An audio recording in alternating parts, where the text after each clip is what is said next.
কুমোরপাড়ায় এখন সাজো সাজো রব। সামনেই সরস্বতী পুজো।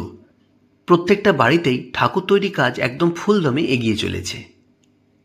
বিভিন্ন রকম পাড়ার অর্ডার, বিভিন্ন রকম বাড়ির অর্ডার, এছাড়াও নানান দোকানের সাপ্লাই, এই নিয়ে প্রত্যেকটা বাড়ি আজ খুব ব্যস্ত ঠাকুর তৈরিতে।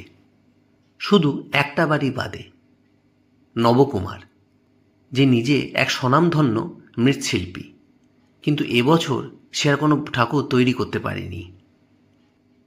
ঠিক 3 মাস আগে তার সাথে ঘটে যায় এক অনেক বড় অ্যাক্সিডেন্ট। তাকে হারাতে হয়েছিল তার একটা হাত, যে কারণে সে এবছর আর কোনো ঠাকুর তৈরি করতে পারেনি, বা হয়তো আগামী দিনেও আর পারবে না। প্রত্যেক বছর সে মহানন্দে ঠাকুর তৈরি করে। প্রচুর মানুষ আসে, তার থেকে নেয়, তাকে ভালো ভালো ঠাকুরের অর্ডার দেয়, কিন্তু এবছর আর কেউ আসেনি, কারণ সবাই জানতো সে এবছর আর ঠাকুর তৈরি করার জায়গাতে নেই। কিন্তু মাটির লোককে অর্ডার দেওয়া হয়ে গেছে, তারা মাটি অনেক আগে এসে দিয়ে গেছিল। সে মাটি তার বাড়ি একপাশে স্তূপ করে রাখা, কিন্তু ঠাকুর তৈরি করার মতো সামর্থ্য তার এবছর নেই। তার একমাত্র মেয়ে, যার বিয়ে হয়েছে অনেক দূরে। একদিন সকালে নবকুমার রাস্তায় বেরিয়েছিল কিছু কেনাকাটা করতে। কেনাকাটা করতে বেরিয়ে দেখে তার পাড়ার প্রত্যেকটা বাড়িতেই ঠাকুর তৈরি হচ্ছে, এবং যারা এককালে তার থেকে ঠাকুর কিনত তারা এখন অন্যের কাছে গিয়ে ঠাকুর কিনছে।